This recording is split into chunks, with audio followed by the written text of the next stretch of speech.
கள நிலவரம் 2024. கருத்து கணிப்பை உடைக்குமா இந்தியா கூட்டணி? அல்லது பாஜக மீண்டும் ஆட்சியை பிடிக்குமா?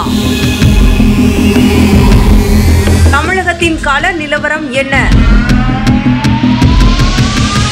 எத்தனை மணிக்கு வெற்றி நிலவரம்?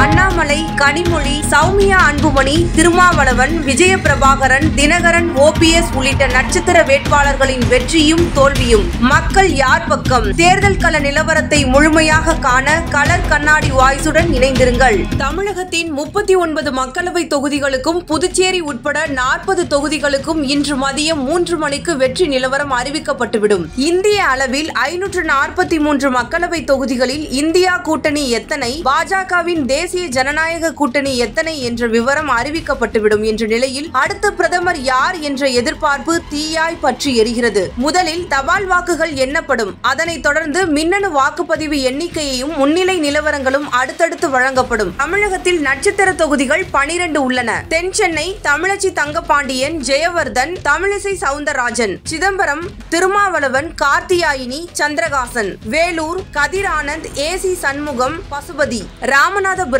OPS Panneerselvam, IUML Navas Kani, Jai Perumal, Theni TTV Dinakaran, தங்கத்தமிழ் Selvan, VT Narayanasamy, Thoothukudi Kanimozhi, Sivasamy Velumani, Vijayaseelan, Kanyakumari Vijay Vasanth, Pon Radhakrishnan, Basilian Nazareth, Kovai Annamalai, Ganapathi Rajkumar, Singai Ramachandran, Dharmapuri Sowmiya Anbumani, Mani, R Asokan, Tenkasi John Pandian, doctor Krishnasamy, doctor Rani Srikumar, Nilgiris R Raja, Lokesh Thamizhselvan, L Murugan, Virudhunagar Vijayaprabhakaran, Manickam Tagore, Radhika Sarathkumar. இன்று மதியம் 3 மணிக்குள் மோடியா ராகுலா என்ற வெற்றி நிலவரம் தெரிய வந்துவிடும். இந்திய அளவிலும் தமிழக அளவிலும் அந்தந்த மாநில மக்களவை தொகுதி வாரியாக வெற்றி தோல்வி நிலவரங்கள் நமது கலர் கண்ணாடியில் உடனுக்குடன் பதிவிடப்பட்டு கொண்டே இருக்கும். இணைந்திருங்கள்.